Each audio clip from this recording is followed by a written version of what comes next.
Most buyers walk through a house focused on the staging, imagining how they would live there, and completely miss the expensive problems hiding underneath the surface. So today, I'm going to walk you through the things that actually matter during a house viewing and how to tell when a house only looks pretty versus when it's genuinely worth buying. Ciao everyone, I'm Fedi and welcome back. I'm a real estate investor, interior designer and property flipper. Today I'll share the key things I always look for before deciding if a property is a good buy. One of the easiest things to overlook during a house viewing is the area or the neighborhood itself, mostly because the showing pulls your attention completely inside the property. But traffic noise, barking dogs, loud intersection, nearby construction, schools, businesses or mosques, or even the type of street the property is on can completely change how a house feels once you actually live there every day. A quiet showing doesn't always mean a quiet neighborhood. Most viewings happen during the middle of the day when people are at work, kids are in school, and traffic is lighter than normal, which means the environment you're experiencing during the showing might not even be close to what the area feels like at 7 p.m. or early in the morning. Street activity tells you a lot if you slow down enough to notice it. Listen for how often cars pass by, whether people speed through the street, whether nearby homes look maintained, and whether there are commercial buildings close enough to recreate nighttime noise later. I think buyers sometimes underestimate how emotional this part becomes after move-in. A beautiful kitchen stops feeling exciting pretty quickly if you're constantly hearing traffic outside your bedroom window every night. Even parking matters more than people expect, especially in busy neighborhoods where guests or extra vehicles become a daily headache. Take a few minutes before or after the showing to simply stand outside quietly without talking. Most buyers spend the entire viewing moving from room to room, so they never really absorb what the area itself feels like. And that's usually the part you can realistically change later, no matter how much money you put into the house itself. And especially if you're not familiar with the area, it's honestly worth coming back at different times during the week before making a decision. Visit early in the morning, during rush hours, or later in the evening, and pay attention to how the neighborhood actually behaves when normal life is happening around it. Notice the traffic patterns, the type of activity nearby,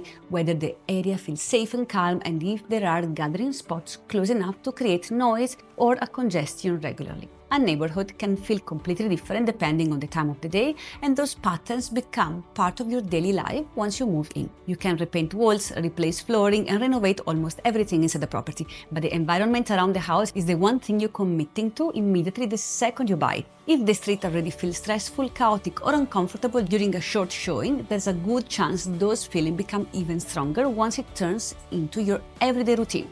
And once the outside environment feels right, the next thing that quietly changes how a house feels is the condition hiding inside the walls and ceilings. Some of the most expensive problems in a house start with small signs of moisture, and during a viewing, those signs are usually subtle enough that buyers ignore them completely. A faint smell, a slightly warped baseboard, fresh paint in one isolated area, or discoloration near a ceiling corner can quietly point to leaks or water issues that become much bigger after moving. Most sellers know buyers pay attention to appearance first, so they would do quick cosmetic touch-ups before putting the property on market. That's why you want to pay attention to the parts of the house that feel slightly inconsistent instead of just looking bad. Smell matters a lot here because houses usually have a scent pattern that tells you what's happening underneath the surface. Heavy candles, overpowering air fresheners, or windows intentionally left open during a showing sometimes signal that somebody is trying to cover up small odors, mildew, smoke, or trapped moisture. And this is where buyers get distracted by staging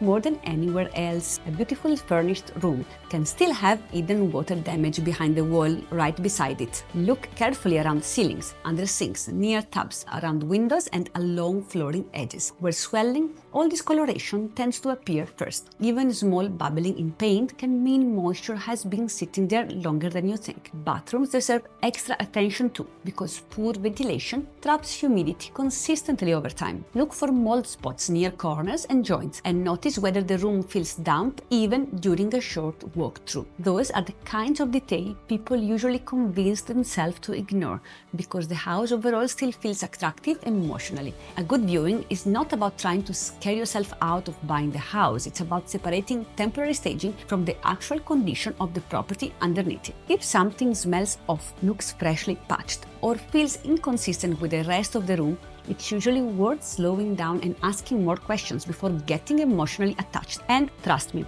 mold is one of those problems people seriously underestimate until they actually deal with it. I have unfortunately seen situations where furniture had to be thrown away, built-in closets had to be completely removed and rebuilt, and entire interiors had to be repainted with an anti-mold treatment just to properly fix the issue. It gets expensive very fast, and it's definitely not something you want to discover after you already own that house. And once the condition of the house starts feeling solid, the next thing that decides whether people actually enjoy living there is how the space itself feels day to day. A house can have beautiful finishes and still feel uncomfortable to live in if the natural light and layout work against you every day. A house can have beautiful finishes and still feel uncomfortable to live in if the natural light and layout work against you every day. And this is one of those things buyers usually feel emotionally during a showing without fully understanding why the house either feels open and easy to live in or strangely draining after only a few minutes inside. The first thing to notice is how light moves through the house naturally without every lamp turn on. Some homes look bright during showing because every light is fully activated. Blinds are wide open and staging is designed to reflect light well, but the actual rooms still feel dark once normal light settles in. Room flow matters just as much because the layout quietly controls how stressful or relaxing the home feels over time. Pay attention to how spaces connect together, whether rooms feel awkwardly closed off, and if the space feels airy and bright, especially if you are buying to move in yourself. This is the point where you need to start imagining your real life in the house. A kitchen might look amazing in photos, but if you spend most of your time in it and it feels disconnected from the living space, that frustration becomes part of your daily life fast. Walk through the house naturally instead of like you're touring it. Move from the kitchen to the dining area. Stand in the bedrooms quietly and notice whether certain spaces already feel cramped or inconvenient without people even living there yet. Window placement matters too because good natural light changes the mood of a house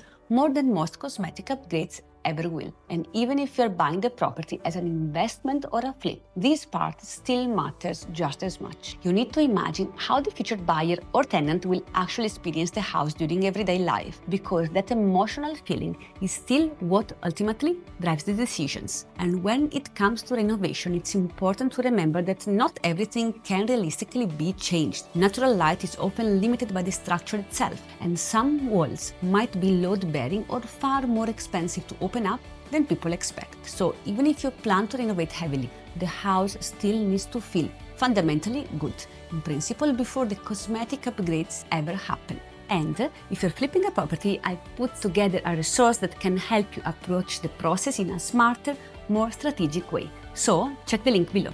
The important thing here is understanding that finishes can change later, but the feeling created by the layout and lighting usually stays. If a house already feels awkward, dark, or tiring during a short viewing, there's a good chance those same feelings follow you long after the excitement of the showing disappears. And once the house feels comfortable visually, the next thing that starts revealing its real condition is how the everyday system actually functions when you interact with them. The opening system inside a house usually reveals more about the property's condition than the staging ever will, especially when it comes to the window and doors. Most buyers glance at them once, see that they open, and move on. But small issues with alignment, airflow, or ceiling tend to become daily frustration almost immediately after move-in. A house should feel stable and functional when you interact with it normally. Open doors fully, close them slowly, lock windows, and notice where anything sticks, shifts, rattles, or feels uneven.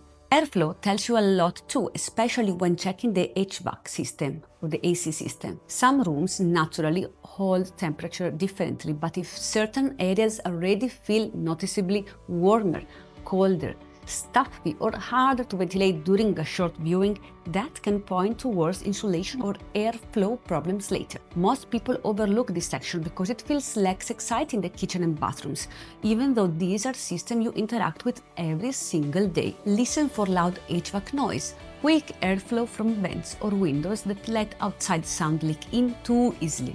Draft near windows and doors matter more than people think too, because they quietly affect comfort and energy bills year-round. Even the way a front door closes can tell you something about settling or installation quality if it doesn't line up smoothly with the frame. A good house viewing is really about testing whether the property works comfortably once nobody is trying to sell it to you anymore. If doors already stick, rooms already feel uneven, or airflow already feels inconsistent during a calm walk-through, those little annoyances usually become much louder once the house turns into your everyday environment. And after the smaller functional details start checking out, the final thing buyers need to look for are the problems that usually cost the most money to fix later. The most important things to notice during a house viewings are usually the details buyers feel nervous about checking too closely, and that's the structural condition of the home. Small cracks, uneven flooring, sloping surfaces, or separated trim can sometimes point towards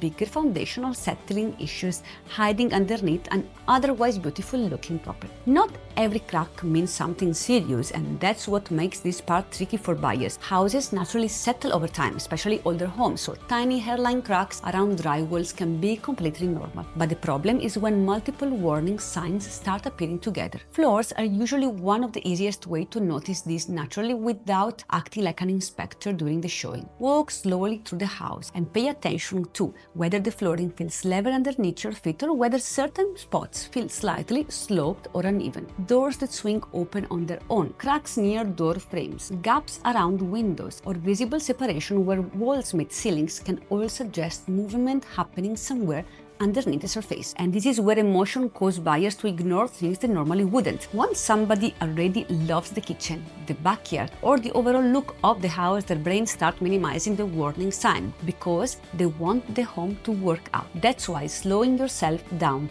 matters so much during a viewing. You're trying to evaluate the house you're actually buying, and you need to minimize the version of it you're already starting imagining yourself living it emotionally. And look, if you notice major cracks, signs of moisture coming from the foundation, strong mold concerns, or anything else that feels structurally serious, but you still genuinely love the property, this is where bringing in a professional home inspector becomes incredibly important. A good home inspector is usually trained to evaluate the hidden condition of the house far beyond what you can realistically catch during a short walkthrough. They can help identify structural movement, hidden moisture issues, mold risk, HVAC problems, plumbing concerns, and other expensive issues that may not be obvious during a showing.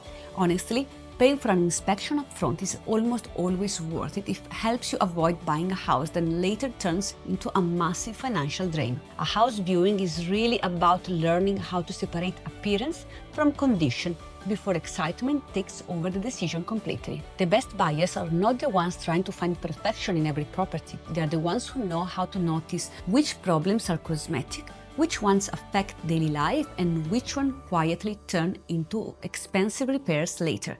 And if you need a home inspector in Dubai, you can check out the name in the description below. In the next video, we'll focus on the pre-handover inspection for a new build. So stay tuned if you want to learn the secrets behind snagging, punch list, and what to check before accepting the keys. I really hope this video gave you some useful ideas, and if it did, please support the channel by liking the video, subscribing, and leaving a comment below.